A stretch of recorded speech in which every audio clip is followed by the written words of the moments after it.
This is a story of a mother who never gave up. She drove a taxi day and night to feed her two daughters. One cold night, everything changed in 1 second. Let's begin the story. My name is Laura. I am 33 years old.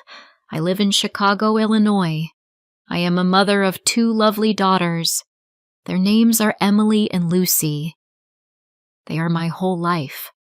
I wake up for them. I work for them. I breathe for them. Without my daughters, my life has no meaning. Life was never easy for me. When I was very young, my mother passed away. I grew up without her love. I felt alone most of the time. Later, I got married. I believed my life would become happy. I believed I would have a family. But I was wrong. When my younger daughter was still a baby, my husband left us. He walked away one morning and never came back. He did not call. He did not send money. He did not ask about his children. It was like we never existed. From that day, I became a single mother. I had no parents, no brothers, no sisters. I had no one to help me. I did everything alone. We lived in a very small apartment. The rooms were tiny, but it was our home. Every month, I worried about rent. Every night, I worried about the future. I did not go to college. I did not have a good education. I searched for work, but no one wanted to hire me. Finally, I became a taxi driver. I did not own the car. I rented it every month. Before earning money, I already had to give money away. I drove all day and sometimes all night. I drove when I was tired. I drove when my body hurt. I drove when my heart felt heavy. Some people were kind passengers. Some were rude. Some paid honestly. Some tried to cheat. But I never stopped working. I worked because my daughters needed food. I worked because they needed clothes. I worked because rent did not wait. At night when my girls were asleep, I sat beside them. I touched their hair. I kissed their small foreheads. I whispered, "I love you. I will never give up." One winter evening, I was driving my daughters home. The night was dark. Cold rain fell from the sky. The road was slippery. The car heater was broken. "Mom, I'm cold," little Lucy said softly. "I know, sweetheart," I replied. "We will be home soon." My hands were shaking on the steering wheel. The street was quiet. Then suddenly, bright lights came toward us. I heard a loud sound. Pain filled my body. Everything went black. When I opened my eyes, I saw a white ceiling. I smelled medicine. I heard machines. I was in a hospital. My body hurt badly. My head felt heavy. Then I remembered the accident. "My daughters," I tried to say. "Where are my daughters?"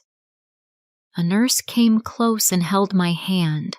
She spoke gently. "Please rest," she said. "Your children are safe. They are here." Tears ran down my face. Soon the door opened. Two small girls ran to me. "Mom!" they cried.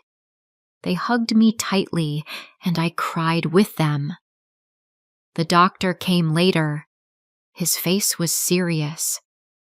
"You broke your leg," he said. "You need surgery. You must rest for many weeks." Fear filled my heart.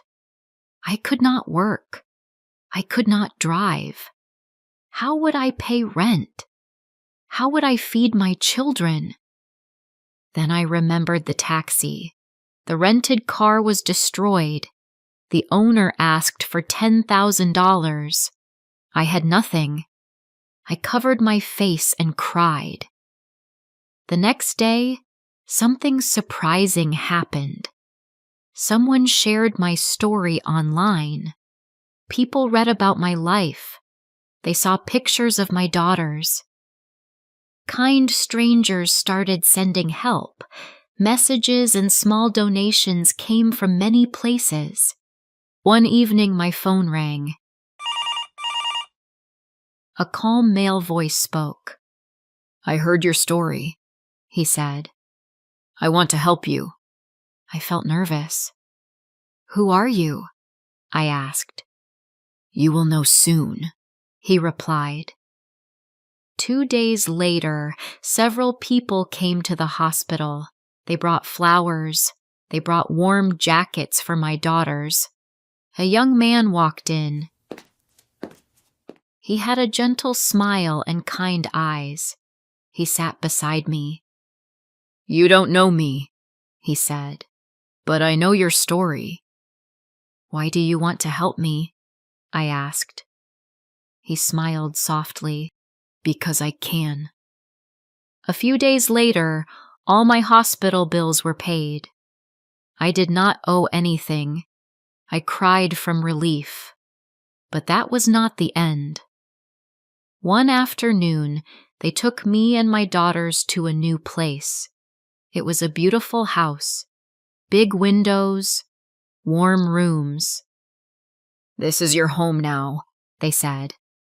I could not believe it. My legs felt weak. I fell to my knees and cried. My daughters hugged me and cried too. "Is this real?" I whispered. "Yes," they answered. "It is real."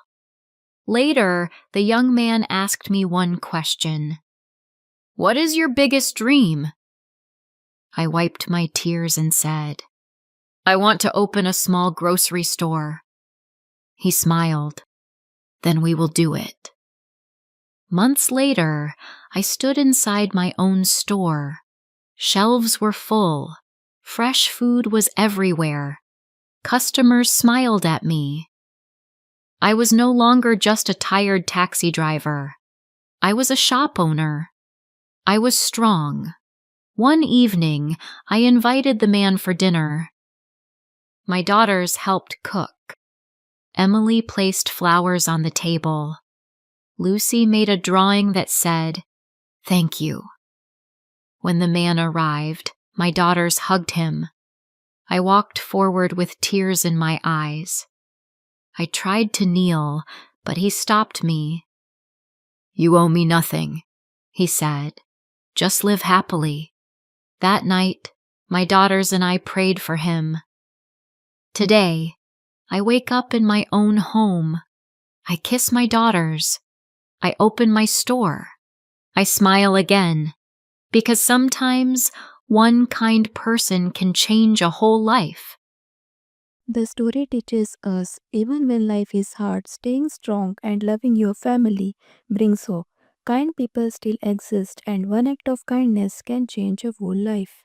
Let's learn a new word, resilient. It means staying strong when life is difficult. For example, Laura is resilient because she kept working for her daughters. If you found this story helpful, please like and subscribe for more English story ratings.